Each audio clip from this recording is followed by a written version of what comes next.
말씀의 제목은 복받을 그릇을 준비하라입니다. 하나님께서 주시는 성경은 열왕기하 4장 1절부터 7절까지 있는 말씀, 제가 먼저 읽고 여러분들이 다음을 읽도록 하겠습니다. 선지자의 제자들의 아내 중에 한 여인이 엘리사에게 부르짖어 이르되, 당신의 종 나의 남편이 이미 죽었는데 당신의 종이 여호와를 경외한 줄은 당신이 아시는 바니이다. 이제 빚준 사람이 와서 나의 두 아이를 데려가 그의 종을 삼고자 하나이다 하니,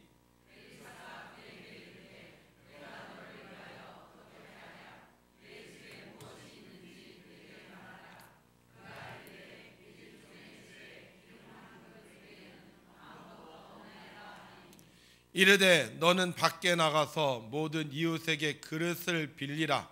빈 그릇을 빌리되 조금 빌리지 말고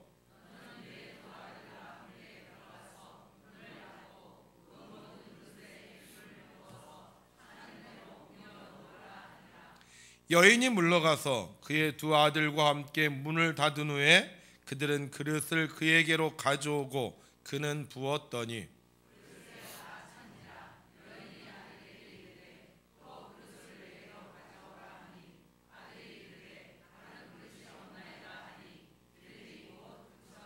함께 있습니다. 그 여인이 하나님의 사람에게 나아가서 말하니 그가 이르되 너는 가서 기름을 팔아 빚을 갚고 남은 것으로 너와 내 두 아들이 생활하라 하였더라. 아멘.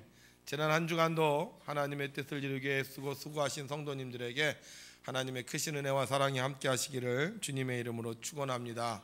추운 날씨 속에서도 열심으로 예배하며 봉사하며 헌신하는 여러분들의 수고를 하나님께서 기억하시고 더욱더 강건하게, 더욱더 기쁘게 여러분들의 삶에 필요한 것들을 채워주실 줄을 믿습니다. 날씨가 아주 추운 어느 겨울날 밖에서 들어온 딸이 아빠에게 말했습니다. 아빠, 2,000원만 주세요. 왜? 그러자 딸이 말합니다. 아빠, 학교 갔다 오는데 저 횡단보도에서 오늘같이 추운 날 계속 길거리에서 소리치고 있는 불쌍한 사람이 있어요. 그 사람에게 갖다 줘야 되겠어요. 아빠는 그 말을 듣고 너무 흐뭇했습니다. 그래서 돈을 꺼내주면서 물었습니다. 그래 딸아, 그 불쌍한 사람이 길거리에 서서 뭐라고 그러던? 그러자 딸이 대답합니다. 따끈따끈한 군밤입니다. 군밤이 한 봉지에 2,000원입니다. 여러분, 군밤 장소는 아무리 추워도 군밤을 사라고 말합니다. 우리 신앙인은 날씨가 아무리 추워도 하나님을 찬양해야 됩니다. 오늘 우리 하나님 찬양했으면 좋겠습니다. 우리 두 손 번쩍 들고 할렐루야로 하나님을 찬양합니다. 할렐루야! 아멘. 우리가 하나님을 찬양할 때 군밤보다 더 고소한 삶이 우리에게 임할 줄로 믿습니다. 오늘 성경에 보니까 한 여인이 엘리야를 찾아왔습니다. 평소에 하나님을 잘 믿던 이 엘리야 선지자의 제자 중에 아내였어요. 그런데 이 여인이 왔는데요, 오늘 성경에 보게 되면 이 여인이 와서 그냥 말한 게 아니라 부르짖었다고 얘기하고 있어요. 당신의 종 나의 남편이 이제 죽었습니다. 당신의 종이 하나님을 잘 믿은 것을 당신이 아십니다. 그런데 이제 내게 남겨준 것은 빚밖에 없습니다. 빚준 사람이 와서 이제 우리 두 아이들을 데려다가 종으로 삼고자 합니다. 아이고 내 팔자야, 아이고 내 팔자야, 어떻게 하면 좋겠습니까? 아마 울면서 한탄스러운 목소리를 가지고 원망 반, 불평 반 이렇게 소리쳐 외쳤을 것입니다. 그 모습을 보고 불쌍히 여긴 엘리사가 그 여인을 위로합니다. 울지 마세요. 울지 마세요. 그만 우세요. 당신이 이렇게 우는 걸 보는데 그럼 내가 어떻게 하면 좋겠습니까? 그러다가 갑자기 여인에게 물어봅니다. 혹시 당신 집에 뭐가 있습니까? 그러자 여인이 대답하죠. 우리 집에 아무것도 없습니다. 내 남편이 하나님을 섬기느라고 아무것도 준비해 놓지 않았습니다. 있는 건 기름 한 병밖에 없습니다. 그러자 엘리사가 말합니다. 그래요? 기름 한 병밖에 없다고요? 아이, 그렇게 어렵게 살았어요? 그럼 내가 당신이 살 수 있는 한 가지 방법을 가르쳐 주겠습니다. 당신은 집으로 돌아가서 모든 이웃에게 그릇을 빌리십시오. 빈 그릇을 빌리되 조금 빌리지 말고 될 수 있는 한 많이 빌리십시오. 그리고 당신의 두 아들과 함께 그릇을 가지고 들어가 문을 닫고 그 그릇에 기름을 부으십시오. 그러면 기름이 가득 차게 될 겁니다. 할렐루야. 기름이 한 병밖에 없어요. 그런데 그릇을 빌려서 그릇에다 기름을 채워 넣으라고 합니다. 이게 가능할까요? 우리 인간의 생각으로는 도저히 불가능한 일입니다. 그런데 놀라운 것은 이 여인은 엘리사 선지자의 말을 듣고 집으로 돌아가 엘리사의 말대로 순종하였다는 거예요. 기름 한 병밖에 없는데 그릇 빌려서 그 그릇에다 기름을 채우라는 그 말을 듣고, 정말 우리 생각으로는 도저히 이루어지지 않을 그 말을 듣고 가서 두 아들과 함께 그릇을 빌리기 위해 사람들을 찾아다니기 시작했다는 겁니다. 문을 두드립니다. 여보세요, 여보세요, 그릇 좀 빌려주세요. 여보세요, 여보세요, 그릇 좀 빌려주세요. 아니, 그릇은 뭐 하려고요? 제가 쓸 데가 있어서 그래요. 그릇 좀 빌려주세요. 전 여기서 갑자기 궁금증이 생겼어요. 사람들이 이 여인이 그릇 빌려달라고 했을 때 그릇을 잘 빌려줬을까? 자, 지금 보세요. 이 여자는 남편이 죽었어요. 게다가 빚도 많습니다. 그래서 아들이 팔려갈 상황에 처해 있습니다. 그런데 이 여자가 와서 그릇을 빌려달라고요. 그런 사람들이 그래요? 그릇 필요하세요? 그럼 제 그릇 빌려드릴게요. 이렇게 해서 그릇을 빌려줬을까? 옆집이 망했어요. 그런데 옆집 사는 사람이 와서 말해요. 나한테 그릇 좀 빌려주세요. 뭐 리어커 좀 빌려주세요. 그릇 빌려줄까? 못 빌려줄 것 같아요. 왜? 망했잖아. 뭘 빌려주는 것도요, 내가 이것을 빌려줬을 때 상대방이 나에게 갚을 수 있다고 생각하면 빌려줍니다. 근데 내가 이것을 빌려줬을 때 혹시 저 사람이 그것을 그냥 가지고 도망가지 않을까? 아니면 나한테 안 갖다 줄까? 그렇게 생각하면요, 못 빌려주는 거예요. 지금 이 성경이 쓰여진 시대가 기원전 약 848년경입니다. 어느 정도 시대인지 감이 잘 안 오시죠? 우리나라 삼국시대에서 신라가 제일 먼저 생겼다고 하는데, 이 신라가 언제 생겼느냐? 우리 학생들 알아요? 기원전 57년에 생겼다고 합니다. 그러니까 신라가 생긴 게 기원전 57년인데 지금 이 이야기는 신라가 생기기 약 791년 전에 생긴 일이에요. 그릇이 많겠어요? 옛날에 보면 그러더라고요. 저희 부모님도 서울로 이사 가실 때 그때 말로 그런 얘기를 했어요. 숟가락 하나, 젓가락 하나, 밥공기 하나, 국그릇 하나, 그거 갖고 이사 가셨다고 이제 그런 얘기를 하시더라고요. 뭐 옛날에 그 막부 시대 일본 그 소설을 읽어보면요, 막부 시대는요 그냥 그릇이 하나밖에 없었어요. 그래서 그릇 갖다가 거기다가 밥 먹고 국 먹고 나중에는 물까지 거기다 얹어갖고 싹 씻어갖고 먹고 그거 하나 들고 다녔다 그래요. 그런데 그거보다 훨씬 더 오래된 기원전 848년경이에요. 그릇이 많겠어요? 게다가 이것은 기름 그릇입니다. 기름을 부으면 기름이 새지 않아야 돼요. 기름이 새지 않는 그릇 빌려달라는 거예요. 그것도 망한 사람이. 여러분들 같으면 빌려주겠습니까? 아마 처음에는 문 열고 나갔을 거예요. 아이고 애기 엄마 어쩐 일이야? 요새 힘들지? 어떻게 지내? 그러다가 그릇 빌려달라는 이야기만 하면 갑자기 안색이 변하면서 미안해, 지금 그릇이 없어. 어떡하지? 지금 그릇에다 딴 거 담아두었는데. 아마 그릇 빌리는 게 결코 쉽지 않을 거예요. 그런데 여인은요 포기하지 않아요. 그릇 빌리러 가요. 이 집 가서 두드려서 안 되면 또 옆집 가고, 옆집 가서 두드려서 안 되면 또 옆집 가고. 왜요? 자식들 살려야 되니까, 빚 갚아야 되니까. 여인은 계속 문을 두드리는 거예요. 안 열어주면 소리칩니다. 계세요, 계세요. 나 그릇 좀 빌려주세요. 제발 그릇 좀 빌려주세요. 몇 집을 돌아다녔는지 몰라요. 목은 쉬고 손은 아파옵니다. 그릇이 없다는 이야기를 들을 때마다 다리에 힘이 쭉 빠져버립니다. 차라리 이렇게 살 바에는 애들 데리고 멀리 도망가는 게 낫다는 생각이 들기도 합니다. 그런데 여인 포기하지 않아요. 한 집 한 집 돌아다니면서 아이들과 함께 문을 두드립니다. 그래도 누군가는 빌려주겠지, 그래도 누군가는 도와주겠지, 그러면서 문을 두드립니다.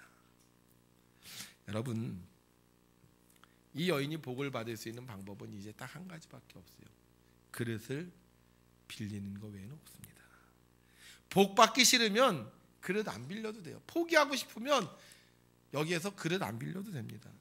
그런데 복 받고 싶으면 그릇을 준비해야 됩니다. 여인은 복을 받고 싶었어요. 복 받아서 자녀도 살고 자신도 살기를 원했습니다. 그래서 여인은 자존심도 다 내려놓고 그릇을 빌립니다. 하나님이 약속하셨으니 이루어 주실 거야, 하나님이 약속하셨으니 채워 주실 거야 생각하면서 문을 두드리면서 그릇을 빌립니다. 아이들도 그 옆에서 엄마의 모습을 보겠죠. 포기하지 않고 그릇을 빌리는 엄마의 모습을 보면서 아이들도 함께 문을 두드릴 거예요. 계세요, 그릇 좀 빌려주세요. 엄마와 아이들의 이런 모습을 보면서 우리 하나님은 어떤 마음이었을까요? 아마 이 가정을 끝까지 책임져 주시고 싶어 하지 않으셨을까요? 하나님은 우리의 약함을 아시는 분이십니다. 우리를 고아와 과부처럼 버려두지 않으시고 돌보아 주시는 사랑의 하나님이십니다. 하나님은 그릇을 빌리는 여인을 외면하지 않았습니다. 한 집 한 집 돌아다닐 때 외면하는 집도 있었지만 빌려주는 사람들도 있었습니다.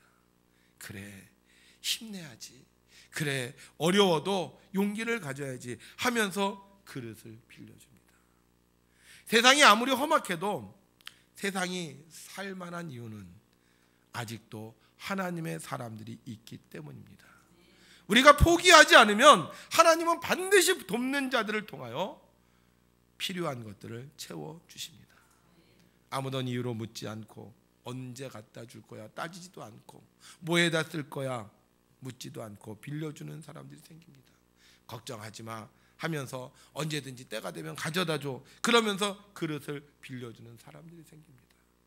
엄마와 아이는 그 그릇을 받아들고 집으로 가지고 옵니다. 그리고는요, 엄마는 그릇에 기름을 붓기 시작합니다. 그런데요, 기름이 멈추지 않는 거예요. 얘들아, 기름이 멈추지 않아. 기름이 계속 나와. 역시 하나님은 살아계신 하나님이야. 그러자 아이들도 신납니다. 그러더니 말합니다. 엄마, 우리가 가서 그릇 더 빌려가지고 올게. 그리고 밖으로 뛰어나갑니다. 얼마나 그릇에 기름이 많이 찼는지. 얘들아, 그릇 더 없어? 엄마 없어, 이제 끝이야. 그 순간 기름이 다 끝이에요. 그런데 하나님께서 풍성한 복을 내려주시니까 그 기름으로 말미암아 빚을 갚고 어머니와 두 자녀가 평생 먹고 사는 복을 받았습니다. 여러분, 하나님의 축복은 반드시 이루어집니다. 우리가 포기하지 않고 하나님께 복받을 그릇을 준비하기만 하면 하나님은 우리가 준비한 그릇에 가득 채워주시는 축복의 하나님이십니다. 복은 아무나 받는 것이 아닙니다. 복은 준비된 자가 받는 것입니다. 카일은 차를 사랑했고 그리고 가다가 차를 발견했습니다. 그냥 가지 않았어요. 유턴해서 차로 갔습니다. 그리고 차와 함께 사진을 찍었고 또 차에다 메모를 남겨놓았고 그리고 여전히 차를 아끼고 사랑했습니다. 사람들은 운이 좋다고 생각할 수 있습니다. 메모를 받아 간직한 분이 훌륭하다고 생각할 수 있고 그의 아들 크리스가 착한 사람이었기 때문이라고 말할 수 있습니다.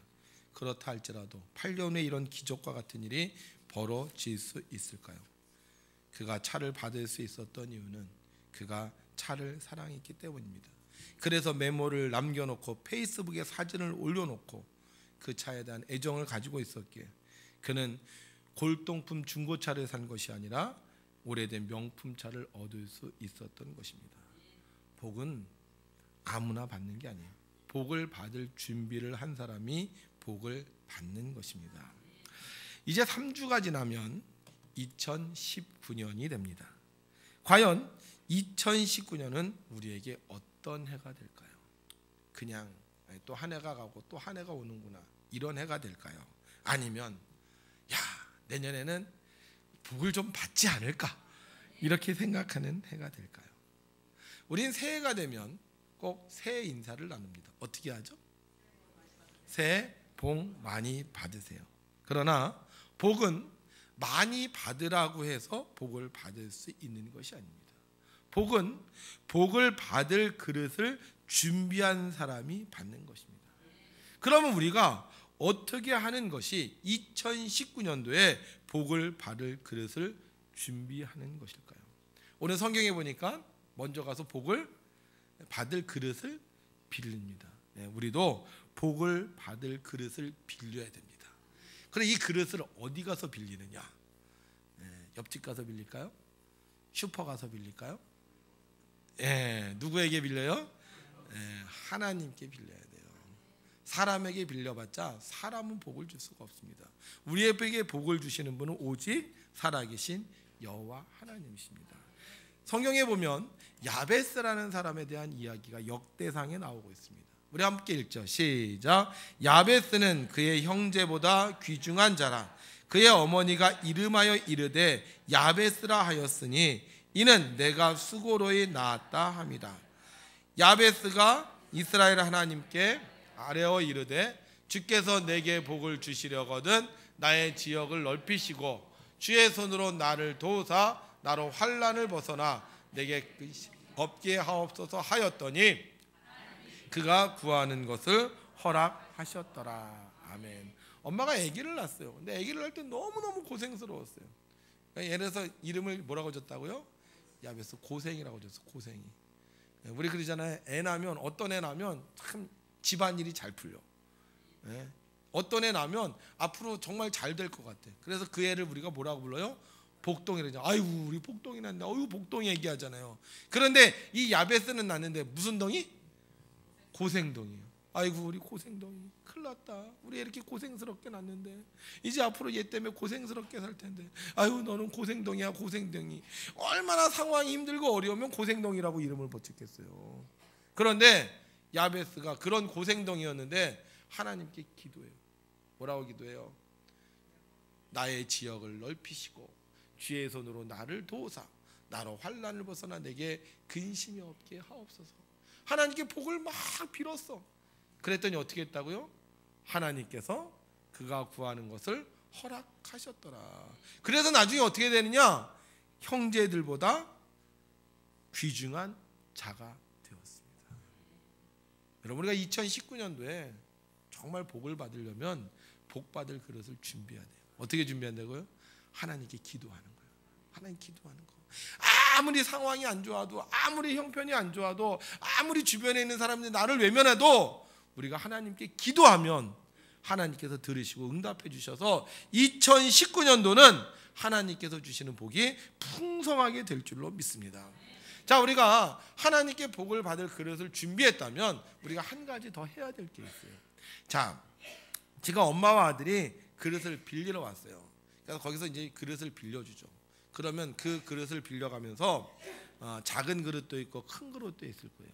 뭐 넓은 그릇도 있고 좁은 그릇도 있을 거예요. 그런데 이 그릇에다가 기름을 담으려면 이 그릇에 기름을 담기 전에 먼저 해야 될 게 있어요. 왜요? 그릇이 깨끗해야 돼요.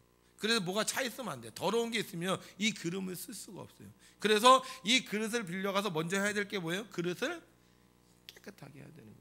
성경은 우리에게 이렇게 가르쳐주고 있습니다. 함께 있습니다. 시작. 큰 집에는 금그릇과 은그릇뿐 아니라 나무그릇과 질그릇도 있어 귀하게 쓰는 것도 있고 천하게 쓰는 것도 있나니 그러므로 누구든지 이런 것에서 자기를 깨끗하게 하면 귀히 쓰는 그릇이 되어 거룩하고 주인의 쓰심에 합당하며 모든 선한 일에 준비함이 되리라. 아멘.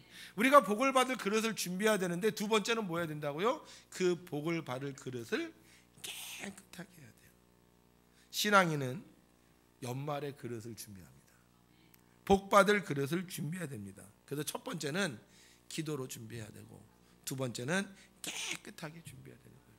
그동안 잘못했던 것 회개하고 그동안 잘못된 행동을 고쳐야 됩니다. 그래서 우리가 우리 자신을 깨끗하게 할 때 우리는 2019년도에 하나님께서 주시는 복을 받을 수 있는 것입니다. 특별히 이 연말이 되면요, 우리를 참 힘들게 하는 것들이 참 많아요. 신앙인과 신앙인이 아닌 사람의 차이가 이 연말에 나타납니다. 어떻게 나타나느냐? 신앙인은 연말에 송구영신 예배를 드립니다. 사진이 잘 안 나왔지만 작년에 이제 우리 교회 송구영신 예배 드린 거예요. 그래서 신앙인은 12월 31일이 되면 뭐해? 송구영신 예배를 드려요. 근데 신앙인이 아닌 사람은 뭐 하죠? 네, 망년회를 합니다. 망하라고 망년회를 해요. 망하라고. 소망으로 망년회를 해야 되는데 그냥 부어라, 마셔라, 취하자 그러면서 망년회를 합니다. 신앙인은 연말에 송구영신 예배를 준비하면서 마음을 가다듬습니다. 내가 금년에 좀 더 자제해야지. 내가 내년을 준비하면서 좀 더 깨끗한 마음을 가져야지. 그런데 신앙인이 아닌 사람은 어떻게 돼요? 때마다 상황마다 찾아다니면서 빼먹지 않고 먹고 마시고 취하고 춤추며 살아갑니다. 우리가 정말 2019년도에 하나님께서 주시는 복을 받기 원한다면 우리가 이 남아있는 3주 동안 예배를 준비하는 마음으로 살아야 하는 것입니다. 물어볼게요. 어저께 토요일이었잖아요. 오늘 여러분 주일인데 이 예배를 준비하는 마음으로 사셨습니까? 내일은 주일이야. 내일은 교회 가서 예배 드리는 날이야. 내가 교회 가서 예배 드리는데 내가 몸과 마음을 좀 깨끗하게 해야 되겠어. 내일은 예배 시간에 졸지 않기 위해서 내가 좀 더 일찍 자야 되겠어. 이렇게 하셨습니까? 아니면 토요일 밤 그러면서 즐겁게 지내면서 토요일 밤을 여러분들이 그냥 세상적으로 보내셨습니까? 여러분 2019년도에 복 받을 준비를 해야 됩니다. 어떻게 해야 돼요? 기도하고 깨끗하게 해야 돼요. 그래서 우리는 이 주말에 먹고 마시고 취하는 주말이 아니라 주일을 준비하는 주말로 바뀌어야 됩니다. 우리가 우리 자신을 깨끗하게 할 때 하나님은 우리의 그릇에 하나님께서 준비하신 기름을 부어 주실 겁니다. 성령의 기름을 부어 주실 것입니다. 그래서 내년 2019년도에는 그동안 부족했던 것, 그동안 모자랬던 것, 그동안 안 됐던 것 하나님께서 채워 주실 겁니다. 물질이 없었던 분은 물질의 복을 받을 것이고, 건강이 약했던 분은 건강의 복을 받을 것이고, 관계의 복이 없었던 분은 만남의 복을 받을 것이고, 미래가 불안했던 분은 하나님께서 비전의 복을 허락해 주실 겁니다. 우리가 2019년도에 이 복을 받기 원한다면 하나님께 기도하고 깨끗하게 3주 동안 주말을 준비했으면 좋겠습니다. 저는 특별히 여러분들에게 이 주말을 준비하면서 한 가지 이제 숙제를 좀 드리려고 해요. 자, 이제 주일이 몇 번 남았죠? 16일, 23일, 30일. 제가 목회하면서 한 가지 이상했던 게 있어요. 우리 성도님들이요, 새벽 예배를 잘 나오세요. 근데 이상한 게 주일이 되면 새벽 예배가 확 줄어요. 이게 되게 희한하더라고. 저희가 성도님들이 너무너무 피곤할 것 같아서 토요일 날 우리 교회가 쉬잖아요. 새벽기도 안 하잖아요. 그러니까 여러분들 토요일 날 푹 편안하게 쉬시고 그 다음에 새로운 마음을 가지고 주일 날 새벽부터 우리 출발합시다 이렇게 시작을 했는데, 희한한 건 토요일 날 쉬고 주일 날도 쉬고 이러는 경우들이 생기는 것 같아요. 그래서 제가 여러분들에게 부탁드리고 싶어요. 연말에 망년의 약속 많잖아요. 그죠? 아마 제 생각에는 3건 이상 있을 것 같아. 그런데 우리가 금년만큼은 3번 하나님 앞에 새벽 제단을 드렸으면 좋겠어요. 이런 말 있죠. 끝이 좋으면 다 좋다. 아마 이런 적이 없었을 것 같아. 보통 대부분 그러잖아요. 연말이니까 금년은 그냥 다 넘어가고 내년 1월 첫 주부터 시작하자. 근데요, 작심 3일이에요. 내년에 시작하지 말고 금년에 준비합시다. 몇 번이라고요? 뭐 어려워요? 새벽 기도 시간도 6시야. 얼마나 좋아요. 내가 금년 안에 살았는데 내가 금년에 정말 깨끗하게 해서 내가 내년에 하나님의 복을 받을 그릇을 내가 준비하는 마음으로 내가 새벽 기도 3번 드리면 하나님이 기뻐하지 않으실까요? 그동안은 내가 원하는 거, 내 친구들, 내가 가까운 이웃들, 뭐 이런 사람들과 함께 막년회를 보냈는데, 금년에는 2019년도를 준비하면서 3번, 몇 번? 3번. 아침 6시, 새벽도 아니야. 아침 6시 와서 하나님 앞에 예배한다면 하나님께서 우리의 기도를 들으시고 또 우리의 2018년도의 모든 죄를 깨끗하게 씻겨주셔서 2019년도에는 1월 첫 주부터 기름을 부어주시고 복을 부어주시고 내가 그동안 기도했던 것들이 이루어지시게 하는 그런 은혜가 있을 거라고 믿습니다. 우리 한번 결단합시다. 그래, 3번인데 3번. 금년도 통계가 나왔어요. 그래서 이렇게 제가 통계를 봅니다. 새벽기도 많이 나오신 분은 뭐 300 몇 번씩 나왔어. 근데 안 나오신 분은 몇 번 안 나왔냐? 빵번이야, 빵번. 집사님인데 빵번이야, 집사님인데 빵번. 권사님인데 빵번이야, 빵번. 우리 2018년 하나님께서 우리에게 남겨주신 시간, 2019년도를 준비하는 그릇, 새벽재단의 그릇을 잘 준비하셔서 여기 오신 모든 성도님들 2019년도에는 하나님의 복이 여러분들의 가정에, 여러분들의 사업에 풍성하게 차고 넘쳐서 그동안 쌓였던 빚, 그동안 쌓였던 문제가 모두 해결되고 2019년도에 하나님의 역사를 체험하는 우리 성도님들이 되시기를 주님의 이름으로 축원합니다.